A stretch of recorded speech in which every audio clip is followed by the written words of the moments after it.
Diana Kenny, President of the Historical Society. Okay, is my microphone working okay? Yes. Okay, I'd like to start out, before we turn off the lights and start with the program itself, is how many of you here in this audience lived through the tornado? Wow, okay. There's not many that didn't, but guess what? I was a 7-year-old kid running around in the streets of Cleveland Heights, Ohio. Never even heard of Crystal Lake, okay? So you have a great advantage over me. What I have over you is I have the resources to look at all the papers and talk to these cool people. A couple of them are even in the room here. Look at pictures, look at videos and slides and pull it all together. And I hope what I'll be able to do is to give you a bigger picture than maybe what you experienced. You probably experienced, you know, what happened to you personally, and I hope I can broaden it out for what happened throughout the community on that fateful day. So, are we ready? Yeah, we're ready. Okay. I'm always ready. Watch this. Okay, Palm Sunday tornado, April 11th, 1965. Going to give you a snapshot of Crystal Lake at that time. The population was about 10,000 people. Today we have over 40,000 people in Crystal Lake alone. Schools, there were 7 schools, 4 elementary schools, 2 junior highs, and 1 high school. And if you look at the names of the schools, they all kind of had like directional names. Since then, we've renamed a few of those after people that have been prominent in the school districts. In 1965, the mayor of Crystal Lake was Louis J. Goosens. The city manager was Al Roth.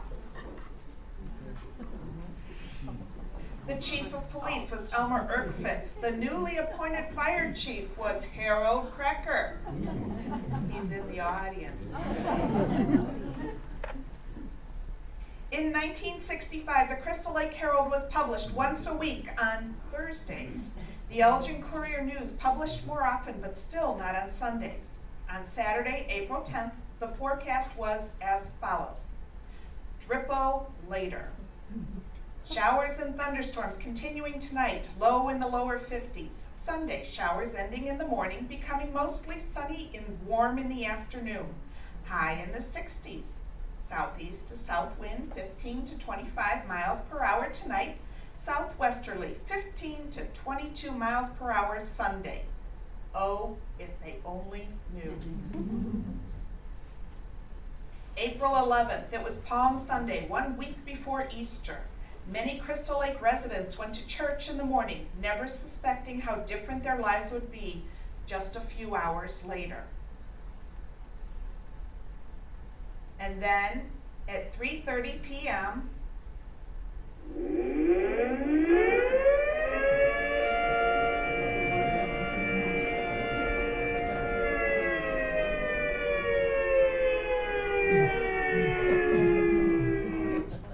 now today that signal means severe weather is in the area and residents should take cover. However, on April 11th, 1965, Crystal Lake did not have a tornado warning system like that in place.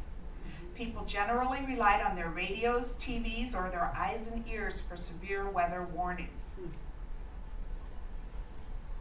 Less than 1/2 mile from the area most destroyed by the tornado, the Pure Oil Research Center had an official weather station with the following instrumentation: self-registering thermometer and humidity indicator. At 3:30 p.m., it was 69 degrees and 100% humidity. A rain gauge, and at 3:30 p.m., 1/4 inch of rain had been recorded. A wind gauge. From 1 p.m. to 3:25, the wind averaged 18 to 20 miles per hour, with gusts up to 35 and 37 miles per hour. At 3:28 p.m., the gauge went off the scale at over 100 miles per hour, and at this time, the power went out. Pure Oil also had a barometer. At 2 p.m., there was a rapid drop, and at 3:30, it dropped below 28 Hg, which means inches in mercury. And basically that means it went off the scale. Those that heard it said it sounded like a freight train. The following is an interview from National Public Radio. Host Lion Hansen asks about the sound of a tornado. Time and again, witnesses say tornadoes sound like freight trains.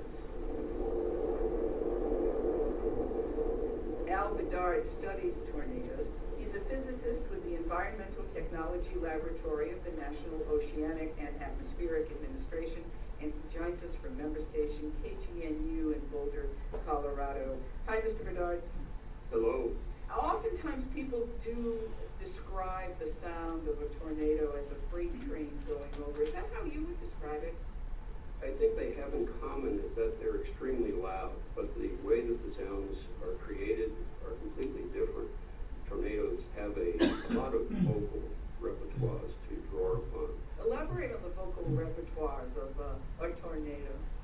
Well, people can hear funnels aloft, so they don't have to be on the ground for a tornadic vortex to create sound.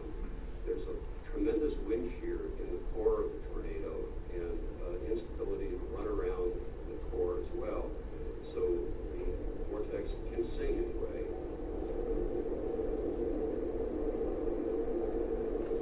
Another part of the repertoire can be when the tornado is actually on the surface, which is the definition of a tornado, and there's lots of shear at the surface layer, so sound gets radiated from that. A lot of turbulence and eddies all contributing to the chorus, so to speak.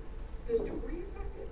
Yes, if you hear telephone wires hum in the wind, a tornado is interacting with structures, debris, trees, also debris being carried up can produce sound.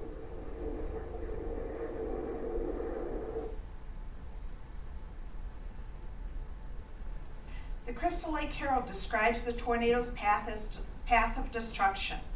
The tornado briefly touched down near South Junior High, today's Lundahl, and skipped along before slamming to earth on the northeast side of Route 14 to cut a wide, destructive swath through the heart of Colby subdivision. Within seconds, it roared across to damage the old Harnischfeger diesel plant, Statter wallpaper mill, and oak manufacturing. When it slashed across East Crystal Lake Avenue and caused vast destruction in Orchard Acres subdivision on Route 31 before heading east toward Island Lake. The width of the tornado's path seemed to be about a block wide or about 200 yards, wider in some areas, lesser in others. The Ivanhill farm on the south edge of town was one of the first to feel the storm's wrath. Fences and trees disintegrated as the tornado stirred up trouble for anything or anybody in its path. And also on the south side of town, Tom and Nancy Riley and family lived in this house on the corner of McHenry Avenue and Lee Street. And here's the Riley's house soon after the tornado hit.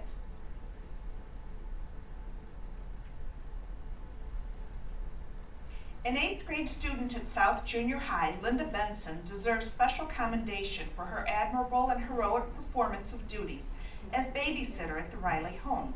Linda was babysitting with Tommy, 4.5, Annette, 3.5, and 2-year-old Amy when the tragic twister passed over the Riley home. She managed to quietly instruct the youngsters to lie flat, face down in a sheltered area of the room, and kept them so until the tornado passed by. The Riley home was severely damaged with the windows blown out, the roof blown off, and walls knocked down. Mrs. Riley remarked that she sincerely felt that Linda's mature judgment and calm attitude helped save the lives of her 3 children. Although Coventry subdivision didn't take a direct hit, there was quite a bit of property damage to some of the newly constructed homes. In the 300-house subdivision, nearly 1/3 sustained damage to roofs, walls, windows, and chimneys. Jeff Ladd, vice president of Ladd Enterprises, declared, "One fortunate aspect of the whole thing was that there were no injuries in our development. The site sign, which was 30 by 200 feet, was tossed in the air like a playing card, and it traveled about 2 miles before it landed." The Crystal Lake Herald also reported the mortality rate of television aerials was high throughout the area.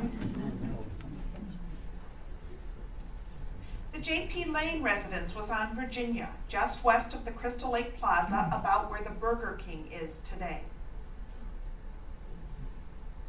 And this photo shows a side view of the damage to the Lane house. Dr. Lane was a veterinarian. This property had been occupied by Dr. Lane since 1907 when he began his practice in Crystal Lake. Dr. Lane died in 1961, so he never lived to see the destruction of his beautiful home. And here's one last photo of the Lane residence. Little problem up front, too.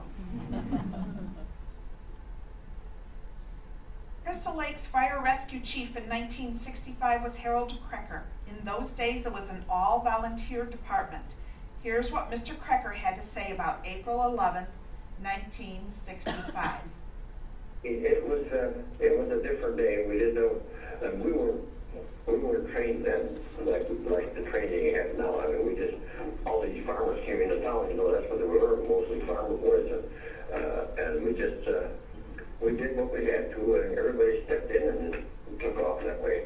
I mean, one went this way, one went that way, and everybody knew what they had to do. And thank God they did a hell of a job. You were chief of fire rescue at the time. How long had you been chief? 30 days. Mm-hmm. I should have get in my car and went south and not stop for the border. So you were a volunteer also while you were chief? Yes. Mm-hmm. So everybody on the fire department was a volunteer at that time? Mm-hmm. Everything was volunteer, yeah. And all these guys were all volunteers.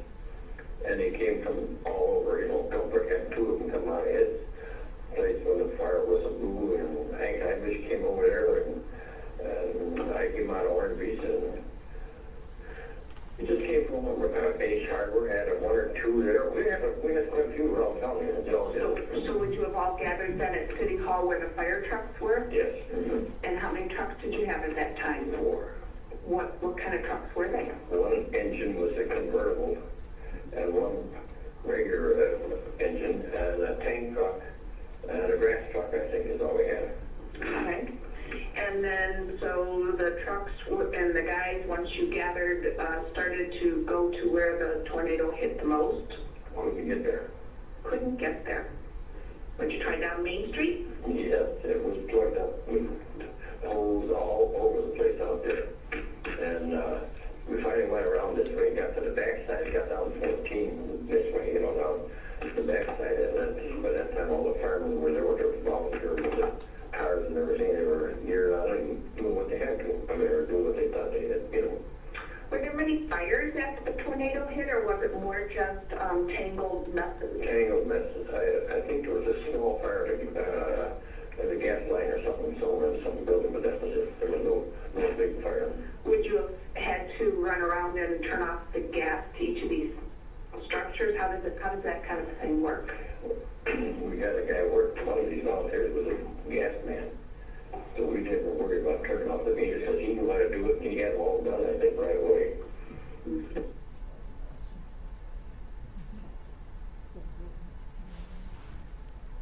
Ray Goss's property was located near the corner of Virginia Road and Route 14. If you look carefully behind the wreckage, you can see a few houses from Coventry subdivision. There's like an office park on Virginia Road right now. That's about where his house was, but see the Coventry houses back behind.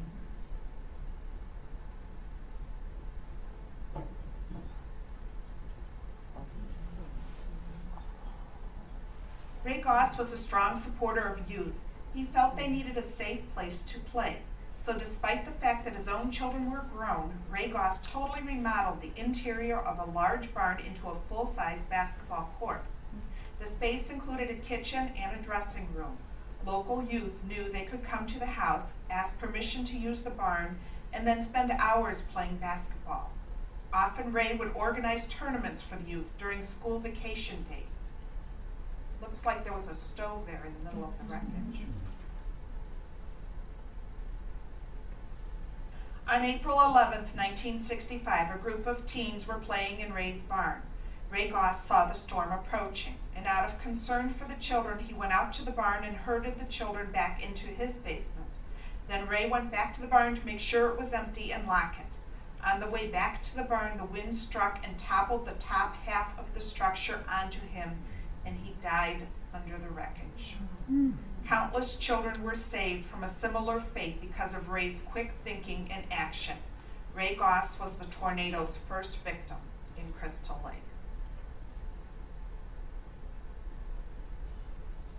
Across Route 14 from Ray Goss's place is the intersection of Route 14 and Keith, the Crystal Lake Plaza, and behind that the Colby subdivision. This is the area of Crystal Lake hardest hit by the tornado. And in this photo we're looking east on Route 14. The demolished Standard Oil gasoline station is where the Shell oil station stands today. And then notice the boat in the foreground.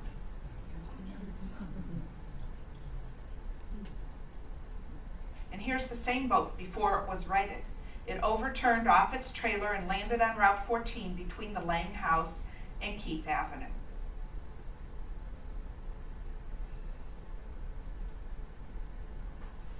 Here's a closer view of the demolished Standard Oil station. The buildings in the background are part of the Crystal Lake Plaza. And here's another view of the demolished corner looking west from Keith. And if you look behind that telephone pole on the left, you can see Dr. Lang's house in the background. Gives you some perspective of where you are. Most of the photos in this presentation are black and white, and the few color photos were slides whose images were scanned and converted. Here, the police car was used as a roadblock.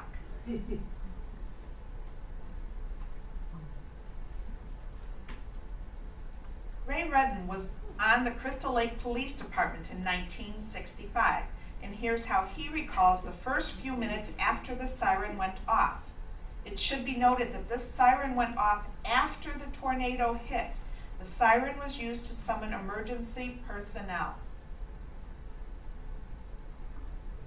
The day of the tornado, I worked 11 at night till 7 in the morning shift. I was a sergeant on the Crystal Lake Police Department. And my wife and mother-in-law and father-in-law, my two kids had left and went to Elgin shopping for clothes for Easter Sunday. And I was laying on the living room floor watching the Boston Celtics and the Philadelphia 76ers play basketball. When I heard the sirens go off over at Kramer Schumacher, because at that time Al Kramer was the head of the Civil Defense of McHenry County. And I called over to the house, and his wife, Catherine, told me that the tornado had hit the south edge of town. So I called the police station, and I got no answer, so I grabbed my weapon with my uniform and jumped in my car and headed for the police station. And they told me where it was at, and at that time I went over there, and we patrolled there for the next week. There was only a count now how many guys were on the police force. Elmer Fitz, Jack Harrison, Jim Mounter, Ron Milbrand, Dick Behrens, Earl Stoddard, Jim Henneman, and myself. So that would have been 8 of us.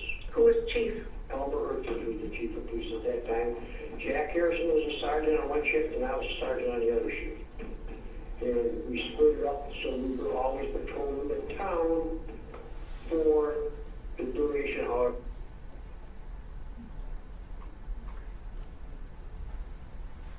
Crystal Lake Plaza Shopping Center was built in 1960. The plaza's anchor store was the Piggly Wiggly supermarket.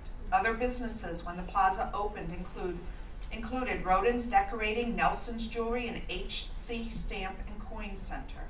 Additionally, the First National Bank of Crystal Lake occupied a corner space in the plaza. By 1965, several additional businesses occupied space in the plaza, including the Chicory, Jensen's Bakery, Broadhead's Flooring, the Plaza Restaurant, Sears, Western Auto, May's Drug, Neisner's Department Store, Roth's Shoes, Crystal Lake Travel, and the Plaza Beauty Salon. This aerial view is from the collection of Bill Baker, one of the Plaza's developers.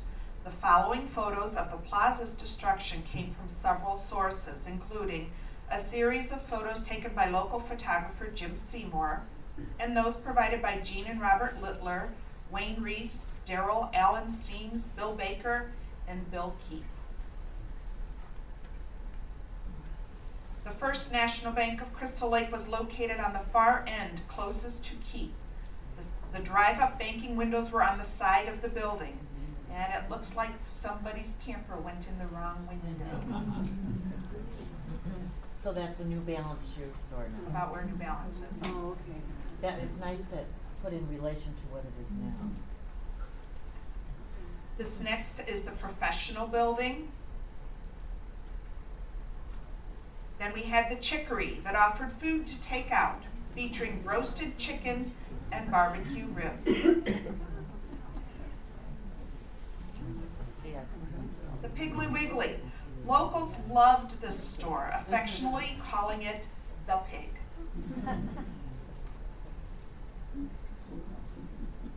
There is another view of the Piggly Wiggly. No, that's further west in the plaza. It's west of the V. The V, Broadhead's flooring store and HC Stamp and Coin, still in business today. Yeah. Here's another image of the V.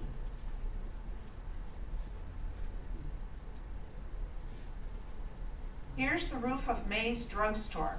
Park District Superintendent Jim Orkvitz was shopping at May's drugstore during the storm. He is quoted in the Crystal Lake Herald as saying, "I grabbed a couple of little kids and got down on the floor over them. And when I saw the roof start to go, I thought we had had it." Neisner's was located east of the V. It was one of the plaza's anchor stores in 1965.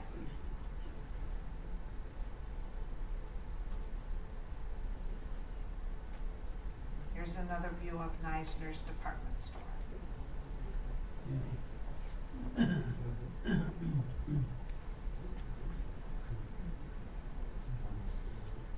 The far left, you can see there's one of those little mechanical horses. Looks like it didn't get hit at all.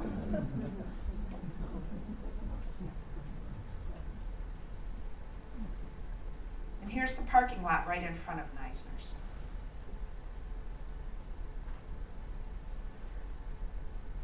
Roth's Shoes. The Western Auto Store.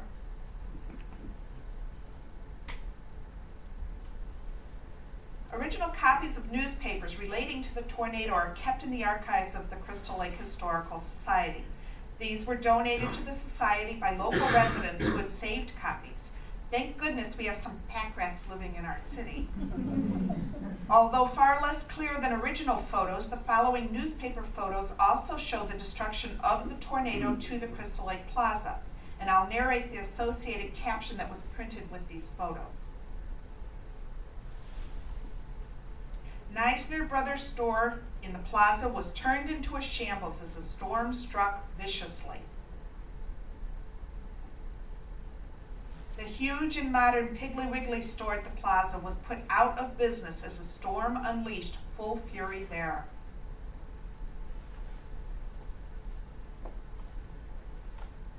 Every establishment in the Crystal Lake Plaza suffered severe damage Sunday when the disastrous tornado hit. Some stores were almost completely destroyed. The Piggly Wiggly Market was one of the worst hit.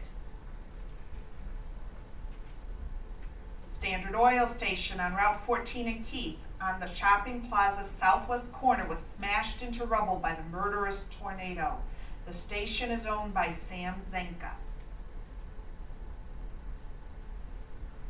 At least 20 persons were trapped when the roof over Neisner's dime store in the Crystal Lake Shopping Plaza collapsed at the height of Sunday's tornado. Police picked through rubble until early this morning but could find no bodies. A stock boy at the store said he helped drag the injured from the debris. The plaza was virtually destroyed as the twister cut a half-mile path through part of the city. Okay, this home video recording shows the destruction of the Crystal Lake Plaza and several nearby neighborhoods. This was taken with one of the old 8mm movie film things that you had at that time and has been converted. Oh, hang on.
We're looking at Colby's subdivision here.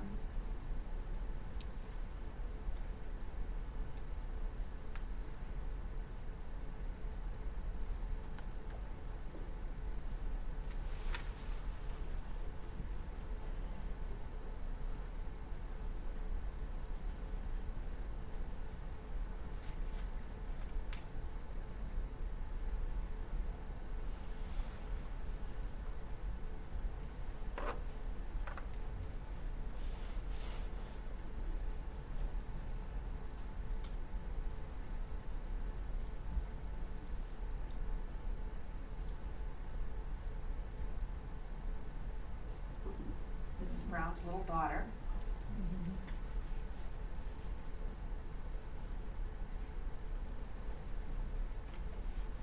And now we're starting to get into Coventry subdivision.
Colby subdivision was developed by Crystal Lake native Raymond Colby during the post-war housing boom of the early 1950s. The Colby subdivision is located directly behind or north of the Crystal Lake Plaza. This photo shows Raymond Colby and his family, and as you can guess, many of the streets in Colby subdivision were named after his children and other family members. So some of those names look familiar. We had Gail here at one of our earlier presentations, and she lamented to me that she only got a quart.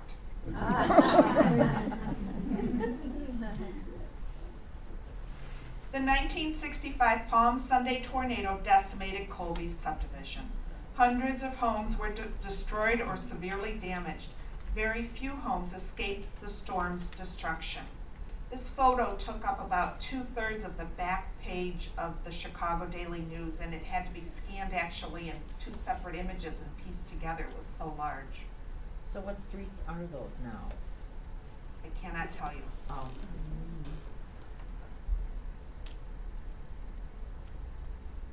think the biggest problem was the subdivision was destroyed so badly that it disoriented most of the people, they said.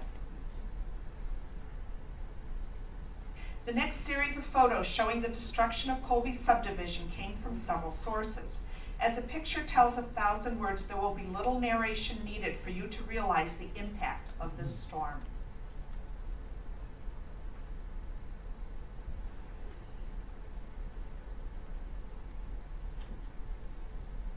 I like that Corvette.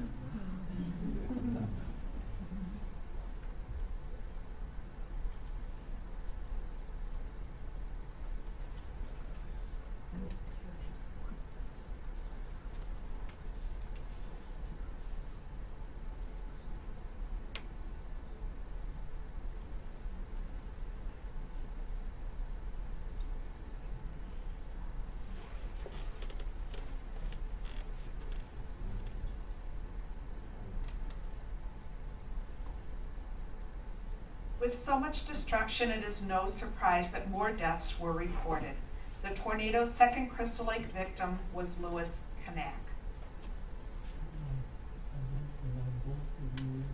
Louis and Fern Knack and their large family lived on Harold Street.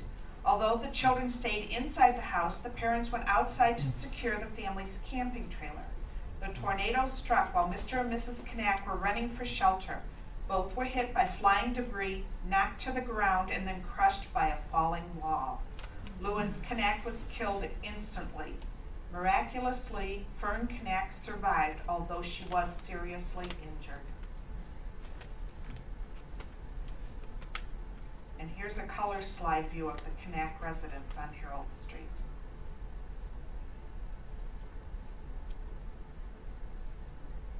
This next series of photos were taken by local photographer Jim Seymour.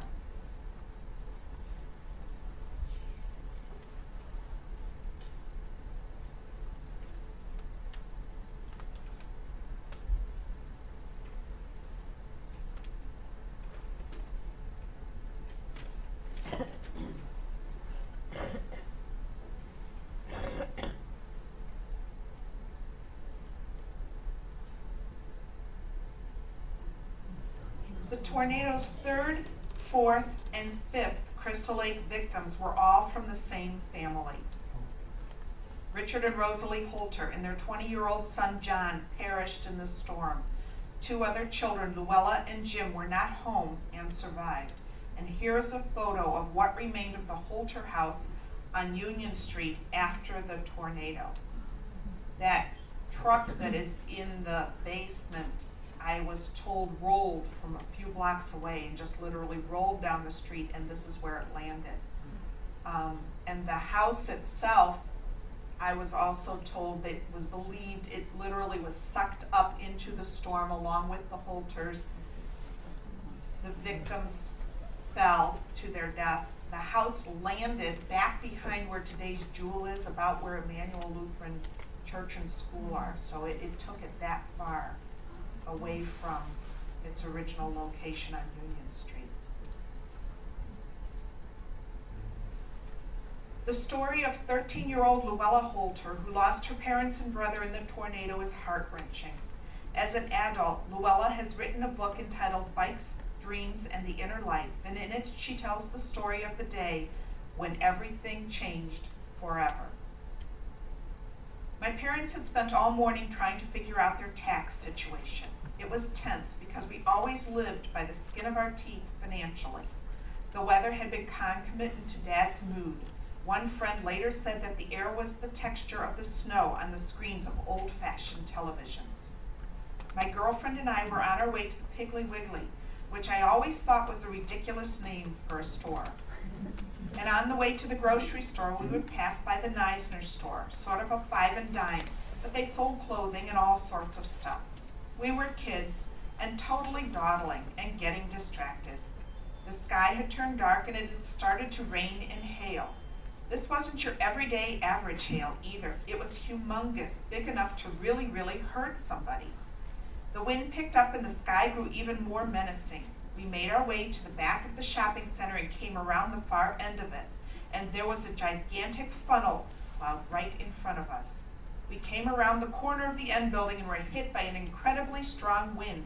And right then the plate glass windows blew in and we were blown into the building too, with the shattered windows, urgently seeking shelter. It was the Neisner's store.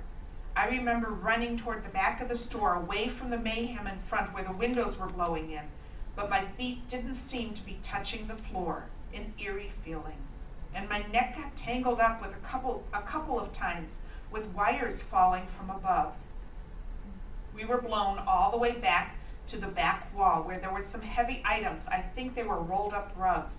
And somehow I knew we needed to get underneath that large steel I-beam in the ceiling, and the roof crashed down all around us, but we were okay. It was all over in a very short moment, and then came the hard part. We were dazed, but started home. The mother of a girlfriend intercepted me and made me come into her house instead, where I stayed the rest of the day. I could see something really bad had happened down the street where my house should be. Trees were no longer where they should have been, and the whole scene was quite disorienting. Later that day, my father's best friend Kirk came by looking for me, and he had my brother Jim with him. I learned that my parents were dead, and my brother John was dead, and the animals were dead, and everything I had owned was completely gone. And it was 2 days before they allowed me to look at the wreckage. And once again, newspaper photos provide additional images of the destruction, in this case to Colby subdivision. The caption read, "A truck tossed by the tornado rests in the basement of what is left of the Richard Holter home. The truck's roof was torn as if by a giant can opener."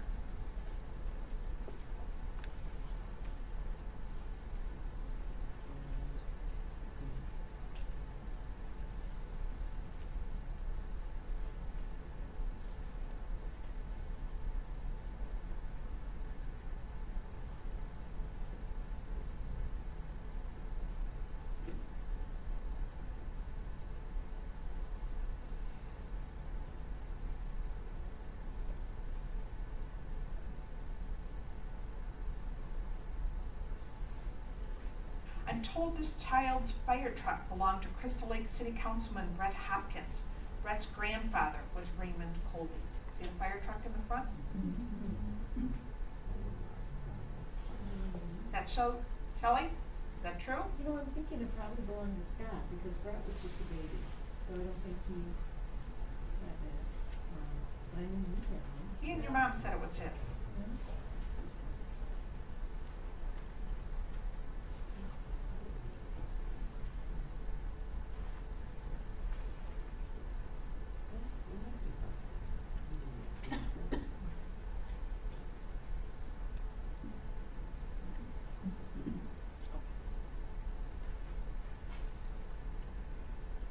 Here's a final aerial view of how the Colby subdivision and a portion of Crystal Lake Shopping Plaza looked following the Palm Sunday tornado. And I have a little bit of, okay, here's the plaza. This is the Piggly Wiggly. Here's the V. Okay, so over here is Keith.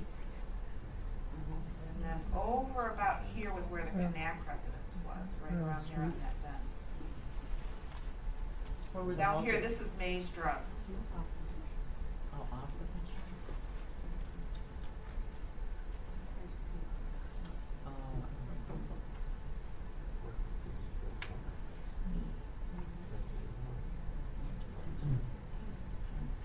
After flattening Colby subdivision like a pancake, the tornado continued on a northeast course across the field behind the high school and hopping over toward Main Street.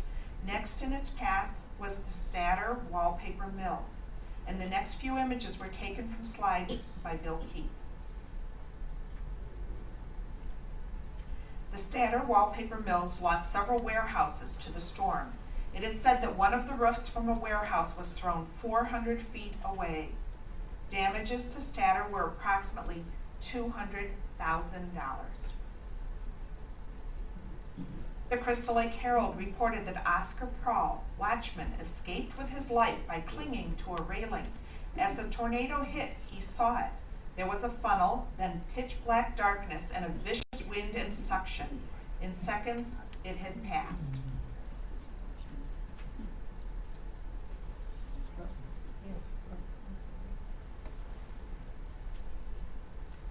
And needless to say, the company had to arrange for temporary warehouses until they could rebuild their own.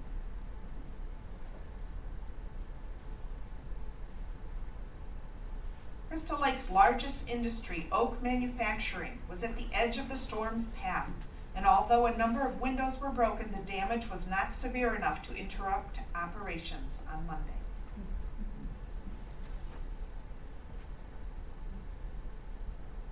The funnel then raced down Crystal Lake Avenue. The James Dopke house at 551 East Crystal Lake Avenue was lifted off its foundation and settled on 19-year-old George, son of Mr. Dopke, who had been blown out of the basement.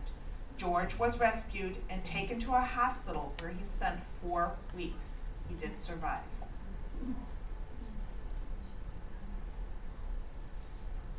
And I believe this house is approximately where Hannah Beardsley is today.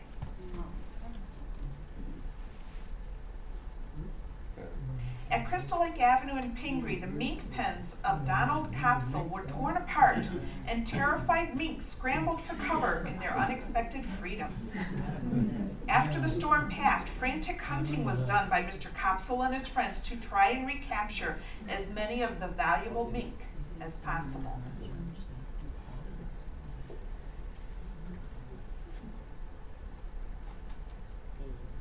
On the far northeast side of Crystal Lake, many homes in the Orchard Acres subdivision were heavily damaged or destroyed by the tornado. This next series of photos showing the destruction of Orchard Acres were provided by Steve Hansen, whose parents still live in the subdivision.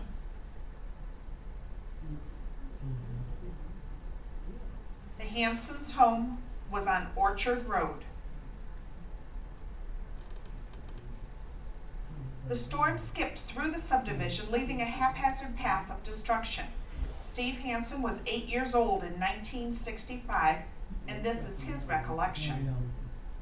I was 2 doors down the street playing with a neighbor friend in his backyard that afternoon. Just before the tornado hit, I remember standing in awe, staring up at the west at a line of debris that was flying through the air. It seemed to be a perfectly horizontal line, several feet wide. Then it started to hit hard with wind and noise I will never forget. I began to run home and remember it was like running in mud and hard to keep my balance as I crossed the next door neighbor's backyard. I finally reached our back door where my dad was on the inside trying to open the door for me. Our back door opened to the inside, and I remember he was pulling as I was pushing, but the door would not open. Then I heard the crash of windows breaking, and at the same time the door released open. My dad grabbed me and rushed me down into our basement where Mom and my brothers were already huddled against the wall. Steve continues, after the storm passed, I remember making it outside and seeing all the destruction, and my dad running around with a pipe wrench turning gas mains off to neighbors' houses because gas was leaking everywhere. Our dog Sandy was missing for 3 days, and we thought he was a goner, but he finally showed up back home.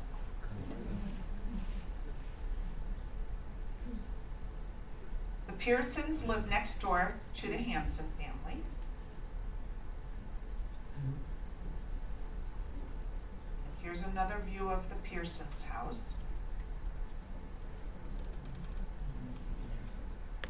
Across the street was the Melvins' house. Looks like they lost a picture window, among other things. And another view of the Melvins' house.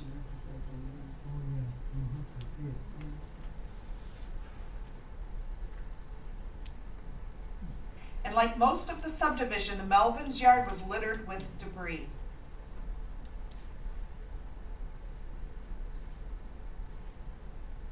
Here's the Straits' house.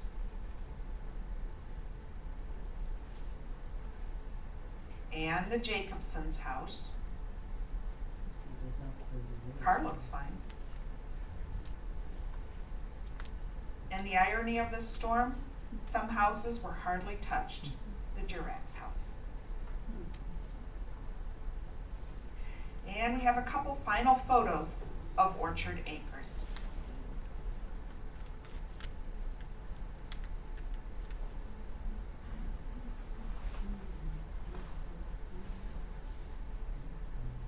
From Orchard Acres, the storm moved northeast over open fields, ripping occasional trees and causing more destruction at Sunrise Farm, just off Route 176. From here, it moved on to Island Lake, where it claimed an additional life. So now what? We've seen the damage the storm has caused. Crystal Lake is in shock, but moves into action.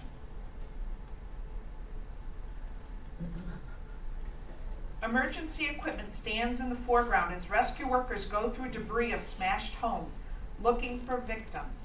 As Fire Chief Harold Krecker said, we didn't have shifts, and we worked 24 hours if we had to. Some of these guys worked around the clock, almost 2 days, and just kept working and working and working.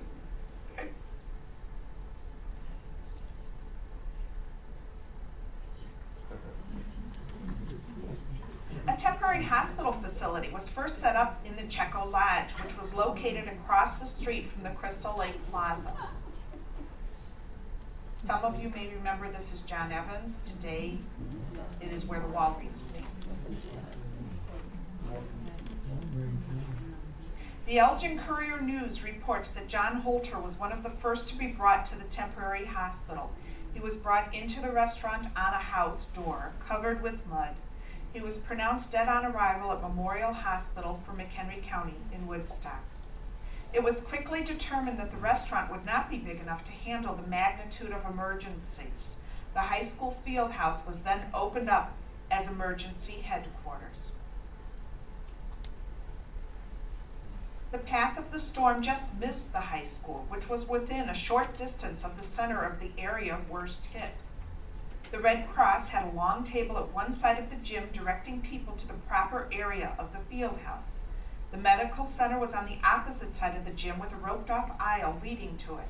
Several tables in the medical area were piled high with gauze, tape, bandages, and other supplies. The Woodstock chapter of the Red Cross set up emergency headquarters at the high school. About 50 nurses from Crystal Lake and surrounding communities responded to a broadcast plea for help in the disaster-stricken town. Richard Ward, a Cary Grove Rescue Squad member, gets emergency first aid treatment for his cut hand. More serious injuries were treated at 3 nearby hospitals in Woodstock and Elgin. And here an injured tornado victim is given a tetanus shot.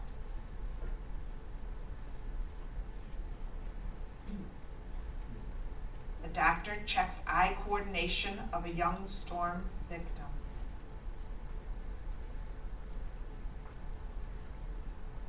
This comfort station was set up for storm victims and rescue workers. Here they could get a cup of hot coffee and a sandwich.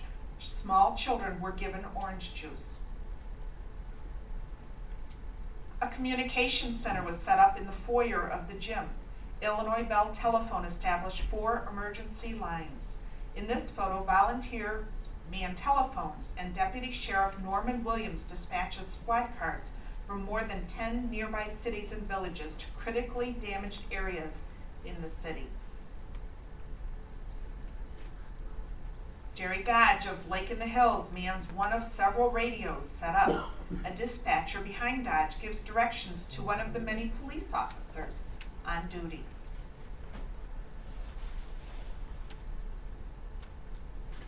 Bob Blazier was principal at South Junior High in 1965, and here he describes how the Crystal Lake Community High School was opened up to aid victims.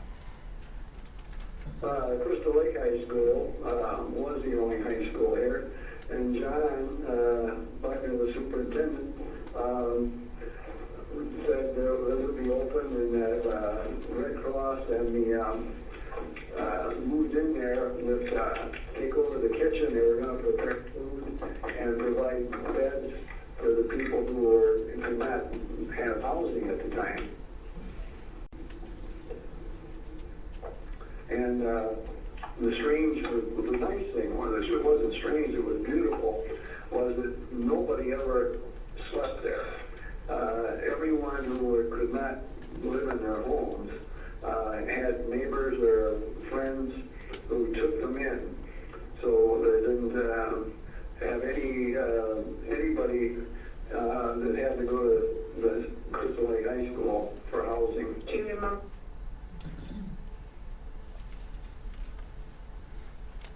And as people emerged from the storm, many could only wander around in stunned disbelief.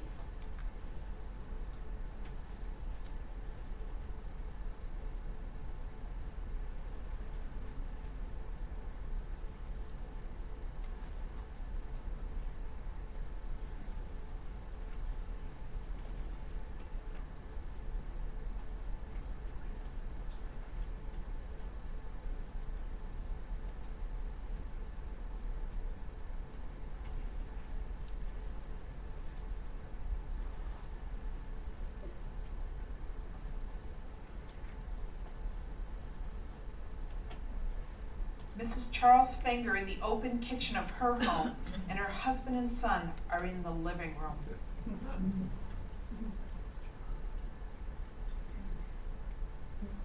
This woman has been identified as Mrs. Charles Oberlin.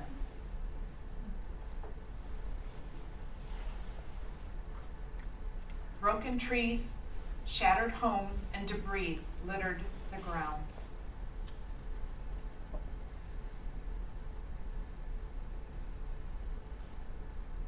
And Mrs. Gerald Michaels of 90 Union Street sobs in hopelessness.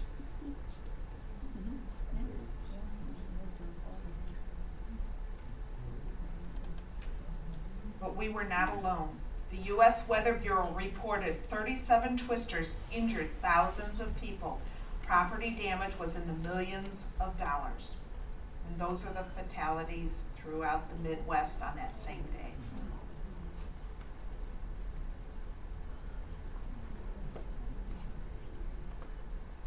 Crystal Lake needed help, and it needed help fast. In 1965, Al Preerhammer was the director of civil defense. Harry Dillon was appointed director of housing. In this interview, Harry describes how many of the victims were provided temporary housing until their homes could be rebuilt. At the time of the tornado, Civil Defense set up a headquarters at Central High School.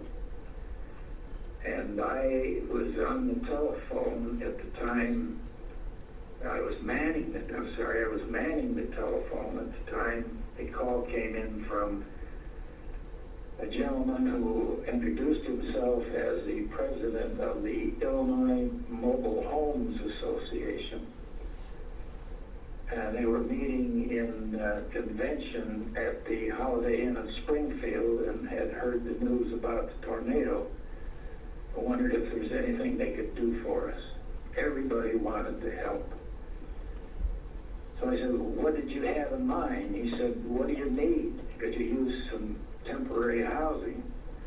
Well, we had been discussing temporary housing and what we were going to do about it.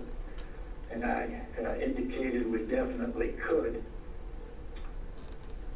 And he said that his membership collectively would supply some mobile homes, apparently used secondhand mobile homes that they had in stock.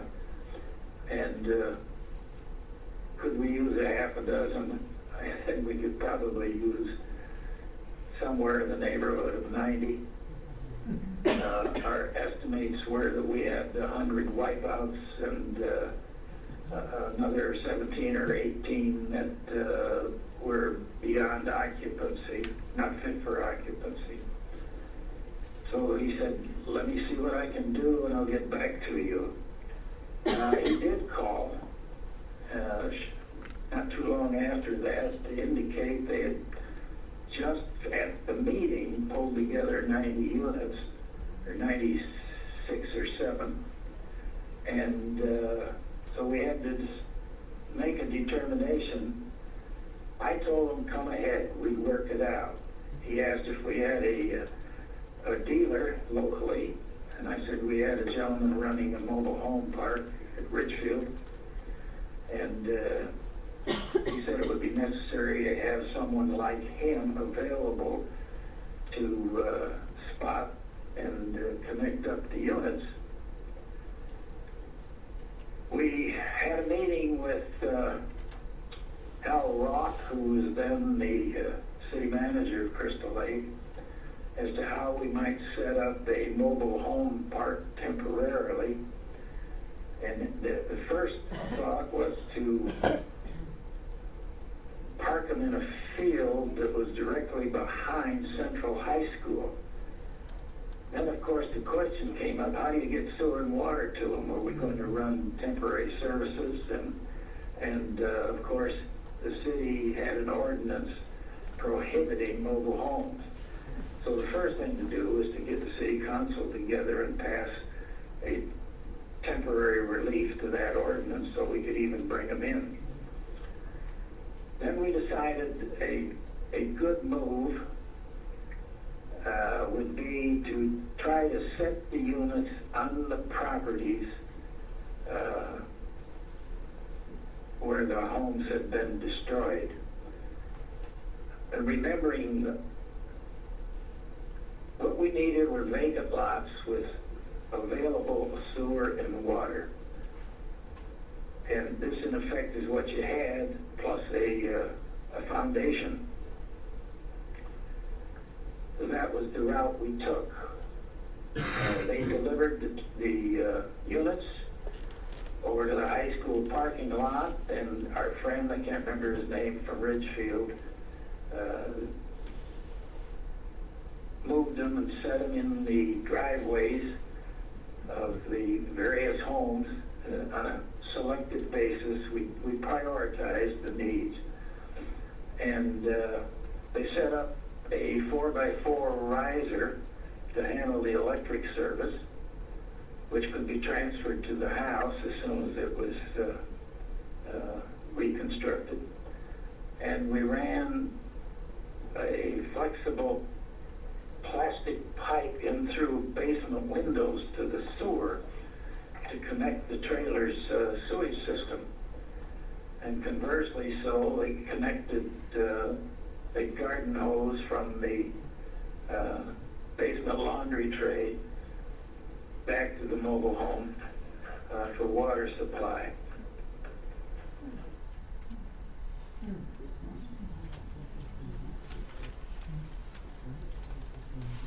And here's one of the families that benefited from that donation of mobile homes. The Russell F. Beckers of 70 Mary Lane were able to remain on their property and oversee the rebuilding of their home. The Red Cross organized clothing distribution to victims. The Red Cross again demonstrated its immediate and efficient operation. To the left is Margaret Jenner, long and active and tireless worker for the Red Cross, directing food preparation at the high school. And Girl Scouts showed up to serve food to disaster victims at the high school. When Chuck Aldridge, owner of the Pantry Restaurant, learned of the tornado and could finally get through the traffic, he opened his restaurant at 5:30 Palm Sunday evening and stayed open all night to serve the many workers and tornado victims. The Crystal Lake Herald reports that 45 dozen eggs were served at the Pantry Restaurant Monday morning, the 12th. Food was provided free to known tornado victims. The Crystal Lake Police Department had their hands full. Help came from many neighboring communities. The Illinois State Police trooper was posted to prevent looting. Fortunately, there was very little looting reported. Community leaders immediately set up to work to establish a tornado relief fund to aid victims. Many businesses offered their own form of assistance. For example, Moats TV and Appliance warned victims not to plug in appliances before they were checked, Reduced prices were offered for repairs. Wade Shoes and Don and Lou's Children's Shop offered free charge privileges to all families in the disaster area. And 3 days after the storm, Illinois Governor Otto Kerner came to Crystal Lake to view the damage. His visit was described as dignified, friendly, and reassuring. This photo shows Civil Defense Director Al Queerhammer, Mayor Lou Goosens, Governor Kerner, and McHenry County Sheriff Edward Dowd. Later in the week, the Red Cross and several other agencies moved their headquarters to the Masonic Temple on Ellsworth Street in anticipation of school reopening the following week.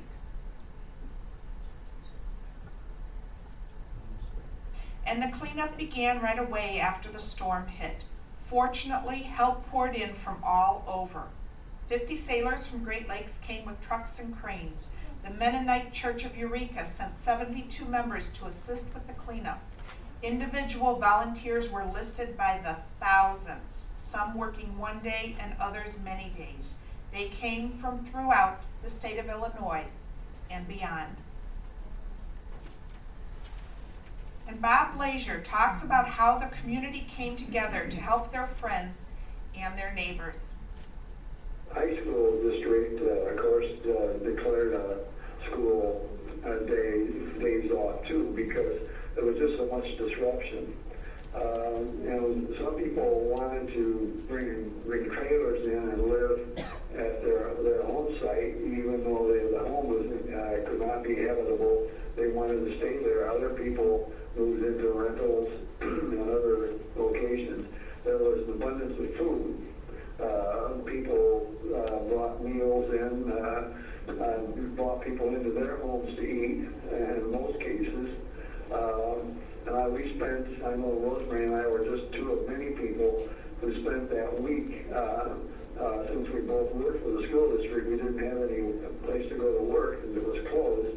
So we spent that week out there helping people clean up and try to assess what their losses were. Since nobody knew, most of the adjusters who came in to settle homeowner claims just walked down the street, and every once they'd call out, anyone here need State Farm or need Allstate or any of the other agencies they represented.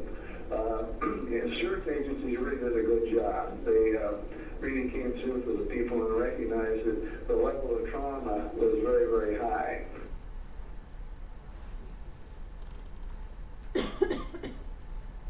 And the cleanup begins. Companies donated heavy equipment and operators to help with the cleanup. The compassion of people and companies was overwhelming. Storage facilities for belongings of families whose homes were destroyed became a problem that was soon met by Scorberg Furniture Store, the Matthews Company, and the Lakewood Village Hall. Family, friends, and strangers all volunteered to help with the cleanup. Ed Essex neatly piles dishes as he rummages through what was the kitchen in the home of his brother-in-law, Al Hopkins, seeking salvageable goods. Neighbors helped Mrs. David Blanick salvage clothes and goods from her damaged home at the intersection of Keith and Harold Streets. Mrs. Blanick said she and her daughter saw the storm coming and took refuge in a basement. And survivors of the Knack family pick up broken fragments of home where their father, Louis Knack, was killed.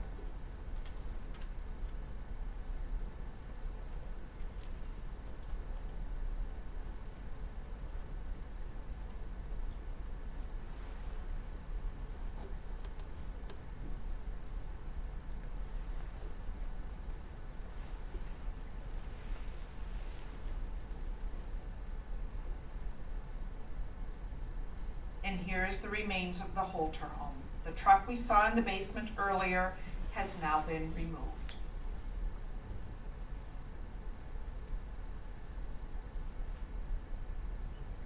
The Ladd Corporation, developer of Coventry subdivision, received high praise from residents for their swift response and repair of damaged houses. By Wednesday night, 10,000 square feet of roof had been replaced on 45 homes, 50 crumbled chimneys had been rebuilt, and other necessary permanent repairs had been completed, leaving only painting and some minor interior touches to be done. Almost all of the debris had been cleared from the streets and yards, and all of the families were back living in their homes. Jeff Ladd was with Ladd Enterprises until about 1970 when he left to pursue a legal career. Mr. Ladd told me that he and his wife were living in Coventry subdivision when the tornado hit. One of their neighbors a few blocks away was an elderly couple who had a child late in life. The husband had a heart condition. The couple was away on vacation when the tornado hit. Their house was a 3-bedroom ranch. The tornado ripped the house off the foundation, demolishing everything. And out of concern for the man's health, Ladd Enterprises went ahead and rebuilt the house before the couple returned from their vacation. They were gone for about 2 or 3 weeks. The company still had the information about paint colors, shutters, etc. And the company did this before they had any commitment from the insurance company.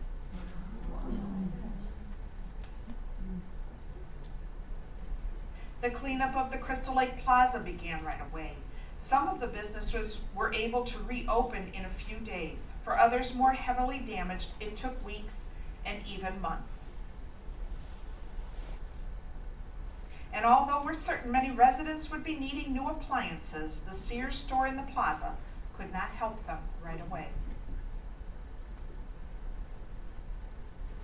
Anybody know who this guy is?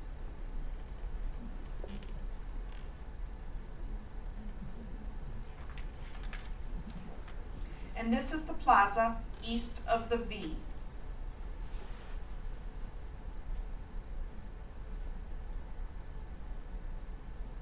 This was the Piggly Wiggly.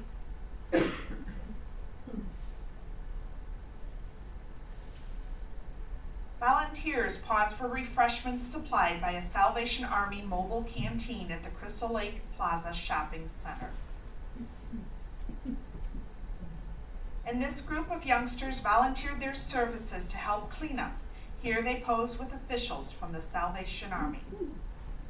I don't know about you, but I don't want to mess with that lady in the middle. I'm sure she was a very nice lady and very giving. Is that Mrs. Anderson that used to be Miss Ragland? I do not know. I think it is. I don't know. She looks pretty stern in this picture. And even Bill Baker, president of the shopping center, pitches in to help clear the roofs of the buildings. And a few more slides taken by local resident Wayne Rees. Wayne later owned the New Life bookstore that was in the plaza for many years.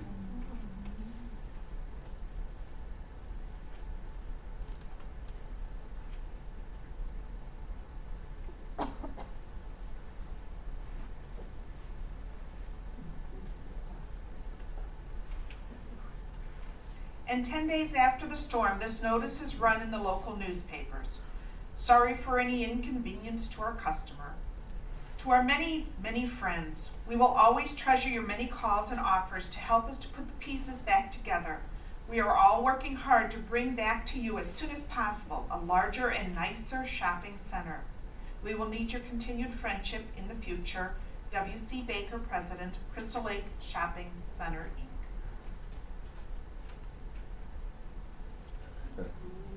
By April 1966, Crystal Lake had a severe weather warning system in place.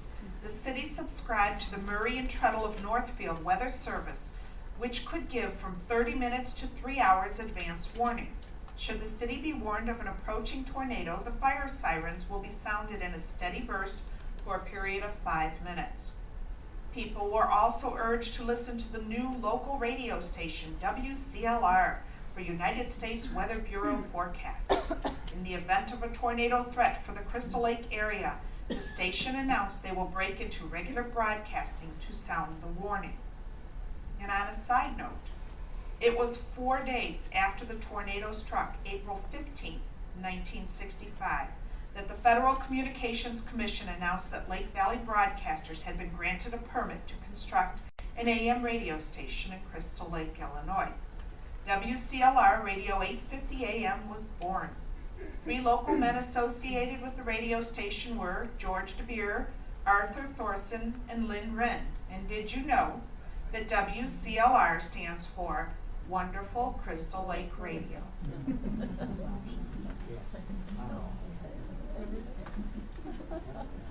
In April 1966, the Crystal Lake Herald printed some then and now photos and articles. The Piggly Wiggly store at the Plaza lost its roof and sustained much damage. With rapid rebuilding, the store was back in business in 3 months. A year later, and the Piggly Wiggly store is bigger and better than ever.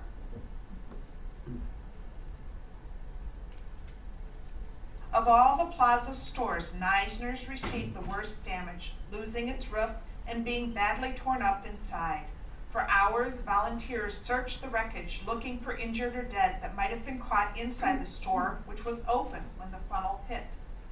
1 year later, Neisner's store is completely refurbished and no marks of the tornado remain. The sign in front of the first picture says, "This was 406 Eugene Court. We will be back, the Swansons." And true to their posted determination, the Charles Swanson family rebuilt their wrecked home, and here it is 1 year later. Funny story about him. You want to tell it? He was in the shower. He was in the shower, right, when the tornado hit. And his wife, I think, made it in the basement, but someone had to recover a towel from him. So the house went down around him while he was in the shower. A couple stories like that.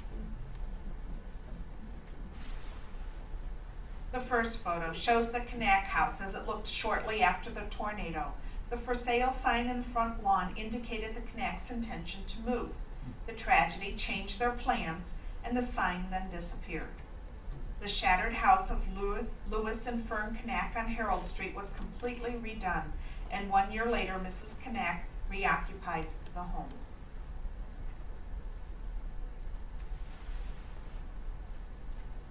And now I'd like to take a moment to remember the victims of the storm. Ray Goss, age 52, was a member of the Crystal Lake Lions Club and First Congregational Church of Crystal Lake. He was vice president of the Inland Lithographing Company of Chicago. He was survived by his wife Betty, 2 children, and 8 grandchildren. And this photo was ironically dated April 1965.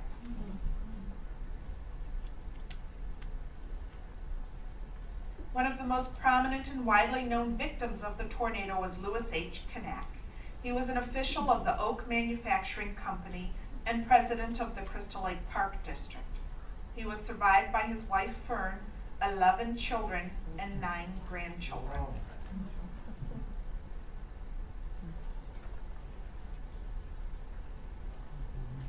Richard Holter, age 43, was a veteran of World War II.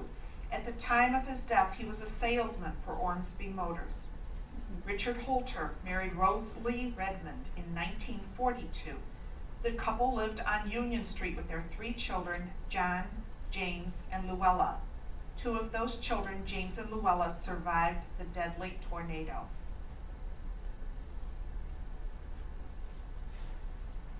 And John Holter, age 20, was the oldest child of Richard and Rosalie and the youngest Crystal Lake victim. He was a 1962 graduate of Crystal Lake Community High School and was employed by Graham's Auto Body in Algonquin at the time of his death. So I'd like to take this opportunity to say thanks to the many people who contributed photos, slides, newspapers, videos, documents, and most importantly, memories of the 1965 Crystal Lake Palm Sunday tornado. And these include Thelma Brown, Bill Baker, Bob Blazier, Harry Dillon, Irene Enright, Steve Hansen, Elaine and Walt, who's deceased, Herrick, Luella Holter, Arlene Kopsel, Harold Krecker, Jean and Robert Littler, Fred Miles, deceased, Rita and Bud Parrish, Ken and Ethel Pearson, Mr. Plow, Wayne Rees, Nancy Riley, Ray Redden, and Daryl Allen Seams. I'd also like to thank my husband Bill for his audio and technical assistance, and I apologize for anyone I may have missed. The photos and information provided in this presentation have been collected and safeguarded by the Crystal Lake Historical Society. Your support is needed in order for us to continue to preserve our community's history. So I ask you to visit the back table if you'd like to learn more about the society and help us out. We are always open for additional donations of anything related to Crystal Lake history, especially the Palm Sunday tornado. Thank you.